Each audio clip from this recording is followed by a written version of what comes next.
¿Cómo están ustedes? Hoy, en Mato Café, escritores y escritor. Miren, acá, ¿lo ven?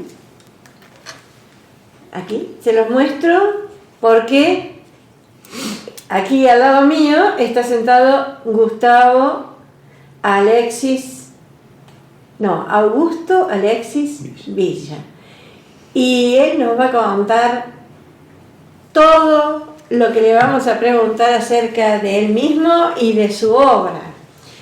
Nostalgias. Hola, Gustavo. Hola, María Adela. ¿Cómo estás? Muchas gracias por la invitación.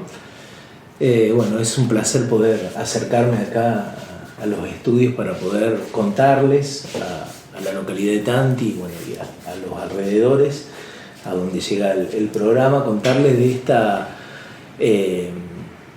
perlita que estoy largando, de este bebé para mí, hijo, mi primer hijo publicado oficialmente. Bien, pero que es Nostalgias. del hijo vamos a hablar después. Primero vamos a hablar del padre, el autor. Queremos conocer al autor, queremos saber quién es.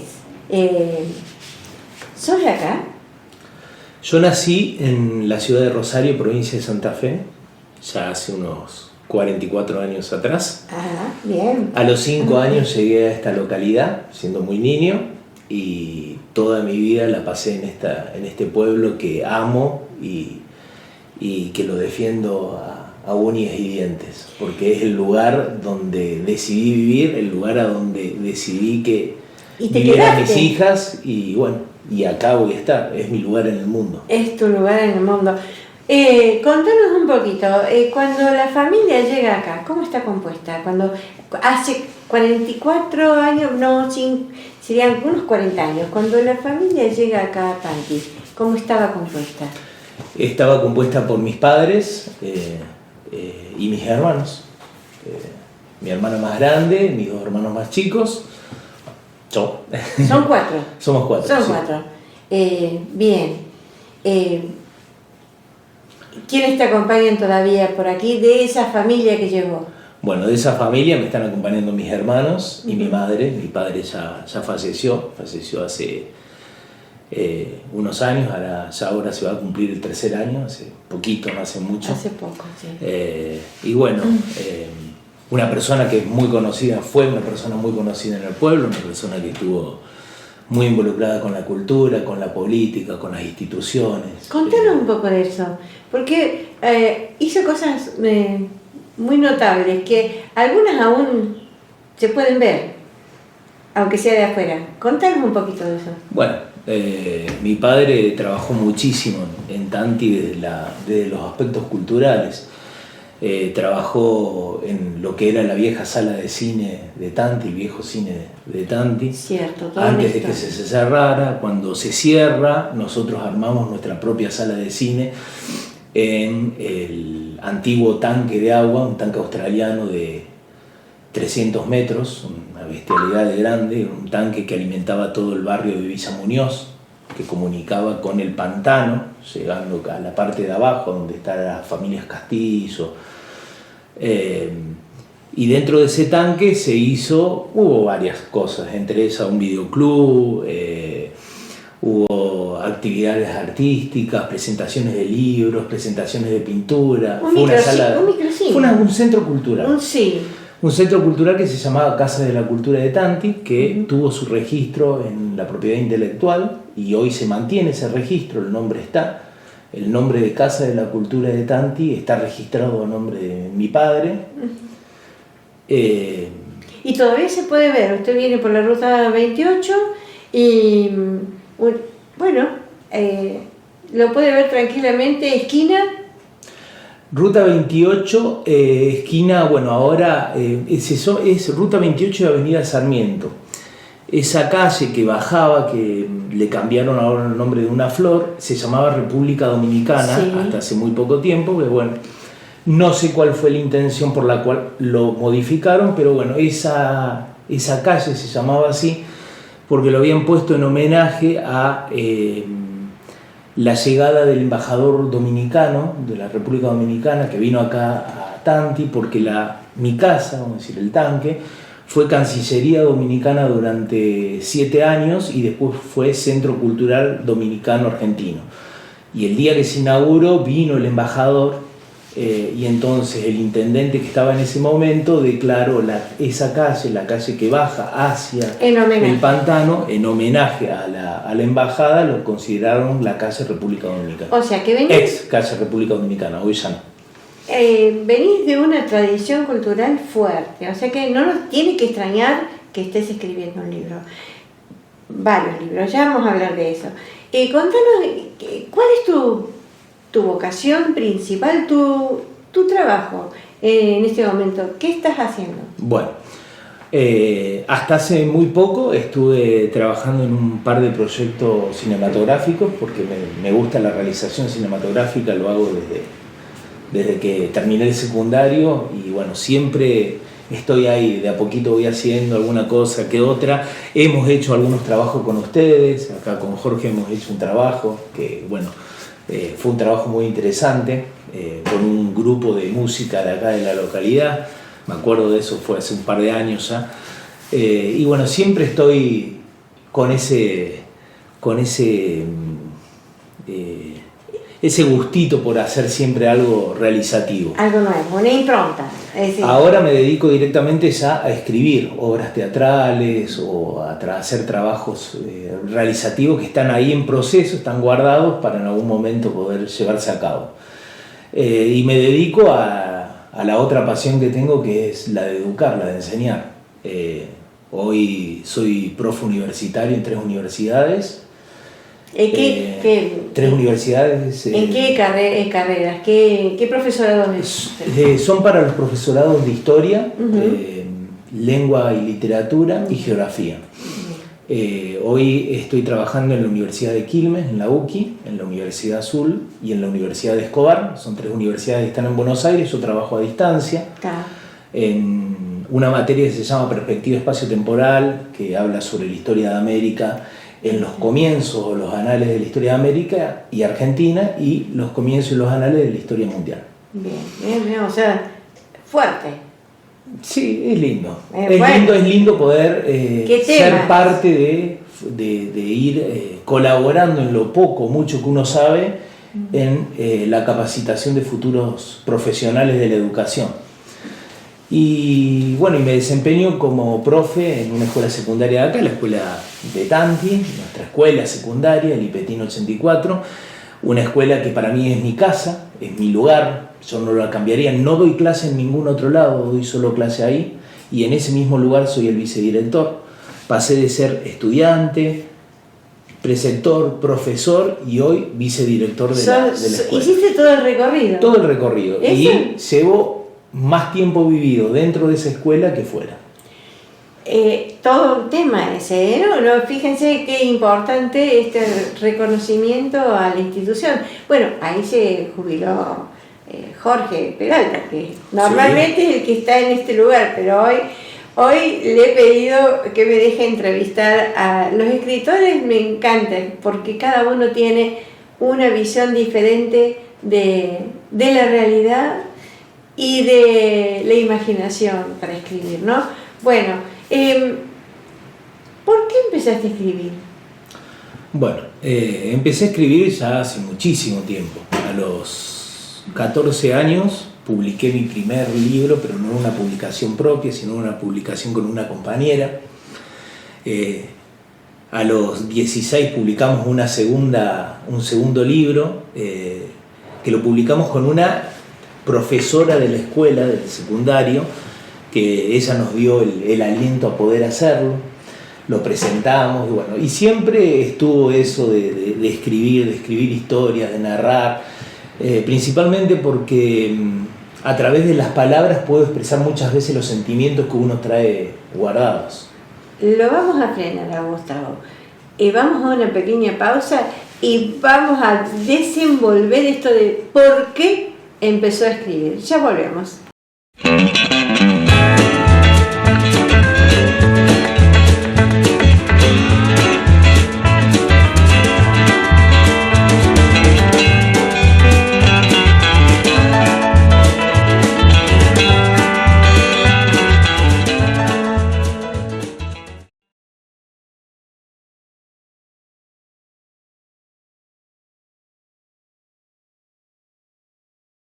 Y nos quedamos con la pregunta, ¿por qué Gustavo comenzó a escribir? Es la pregunta que siempre hago porque ¿qué decide a alguien empezar a escribir a la edad que sea? Vos decías que muy joven, ¿no? Antes de eso, profesor, ¿de qué sos vos? Porque me dijiste qué materias dabas, en qué profesorado dabas clases, pero vos, ¿sos profesor de historia?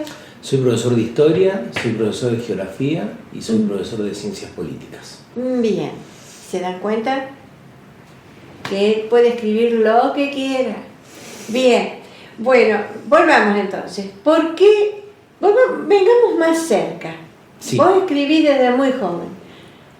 Y ahora estás trabajando, ya tenés un libro en papel. Sí. ¿Ese libro también está posible de comprar en forma virtual? Exacto. El libro tiene 3 tipos de forma de poder venderse. Bien. Uno es en el formato físico, vamos a decir, en el formato papel. Bien. El otro es en el formato físico, pero por demanda, venta de demanda. Esto lo han puesto ahora las librerías. O sea, lo encargás y te lo mandan a tu Claro, casa. eso vos lo podés encargar en alguna de las librerías virtuales o bueno, no vamos a nombrar las empresas, No. pero las empresas, bueno, se pueden comprar por diferentes Sí, empresas son muy virtuales. conocidos, sí. Y se pide por demanda. Entonces, alguien que está, supongamos, no sé, puede estar afuera en el extranjero, puede estar acá en alguna provincia, quiera el libro, directamente lo solicita, la imprenta lo prepara y se lo envía. Es decir, se hace por demanda. Pero seguimos hablando En formato papel. En papel. Y a la vez este libro y los otros libros bueno, el segundo que ya está la semana que viene ya lo tenemos en formato papel también. Vas a tener que volver. Bueno, no hay ningún problema. También está en Nebot en formato digital, que también se pueden conseguir en varias plataformas. El costo es un costo menor al libro en formato papel, pero se puede conseguir también en forma virtual. Bien. Hasta este momento vos no habías hecho publicación.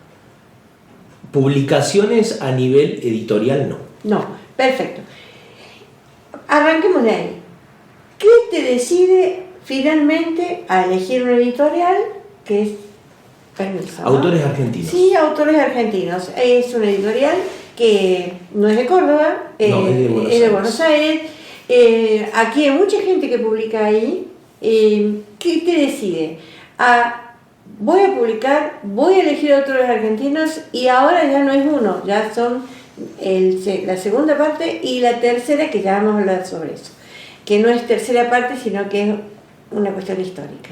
Bien, vos me contabas eso sí, off. ¿Qué te decidió? Bueno, a mí me decidió ponerme a publicar todo esto, porque muchos de estos textos y muchos de estos materiales que están principalmente en Nostalgia, son textos que escribí ya, que tienen su tiempo, no es que son de ahora. Pero, como bien la palabra lo dice, Nostalgias, y el segundo libro, La caja del tiempo, y el tercer libro se llama Momentos, todos tienen una relación simbólica con el tiempo, con las situaciones afectivas y con lo emocional. Y me decidí a hacerlo principalmente para dejarles a mis hijas algo que tiene una importancia muy grande, que es lo cultural. Que el día de mañana, cuando yo no esté, digan, bueno, papá me dejó esto. Bien. Principalmente esa fue la idea de poder publicar esto después de una serie de situaciones que he pasado en estos últimos años no muy lindos, no muy gratos, con pérdidas muy cercanas. Me hizo reflexionar y cambiar la forma de vida y de pensar y decir, bueno, yo tengo que el día de mañana dejarle algo a mis hijas y a las personas que quieran compartir conmigo esto. Pero vos te das cuenta que al imprimir, al editar, publicar de esta manera, tu vida cambia muchísimo, porque el autor no para más. Cuando tiene este objeto en la mano, que es lo que le regala a sus lectores, que es de sí mismo lo mejor de sí le regala a sus lectores, no para más, porque tiene que presentarlo, tiene que ir a encuentros, tiene que venir a nuestro estudio y contarle a la gente. Pero hay todo un movimiento. Sí, es todo un trabajo que no era el que vos estabas haciendo normalmente, porque una cosa es el tema educativo, otra cosa es el tema a todo nivel. Mis publicaciones más que todo eran en revistas educativas, científicas, universitarias, pero nunca... Es mostrarle a la gente esto para que no solamente quede como algo familiar, sino que quede como algo que pueda trascender. Entonces, esa es una definición o una decisión importante, me parece, ¿no? Sí, por supuesto. Bueno, por eso te felicito por eso. Muchas gracias. Contanos, porque les cuento, el libro se compone de toda una colección de poesías y también de cuentos breves, y hay algunos cuentos que están complementados con poesía. Quiero saber sobre esa decisión, por cómo es que vos armás este libro de esa manera, que tenemos hoy aquí. Bien. Ya más adelante vamos a hablar en otras entrevistas sobre los nuevos libros que tenés en vista, pero Sí, la idea es publicar estas poesías que hacía mucho que las tenía escritas. Algunas ya hay algunas poesías que fueron realizadas hace muy poquito, pero la gran mayoría eran poesías que ya tenía escritas hace mucho.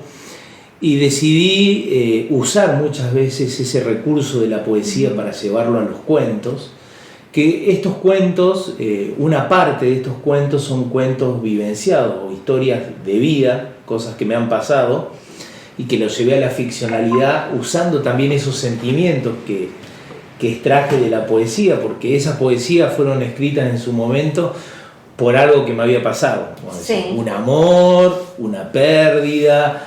Y bueno, retomar esos poemas que en algún momento los escribí con cierto sentimiento y traerlos a la actualidad ya con otra mirada, con una mirada de adulto, con una mirada de ver las cosas de otra manera, pararme a mirar las cosas de otra manera, como les digo a mis estudiantes cuando hablamos de historia, mirar la historia con diferentes tipos de gafas, porque no es lo mismo mirarlo a 100 metros que a verlo a 50, que a verlo a 20 o verlo a 10. Es decir, las miradas son diferentes, las circunstancias son diferentes y el paso del tiempo hace también la diferencia a la hora de poder ver algo.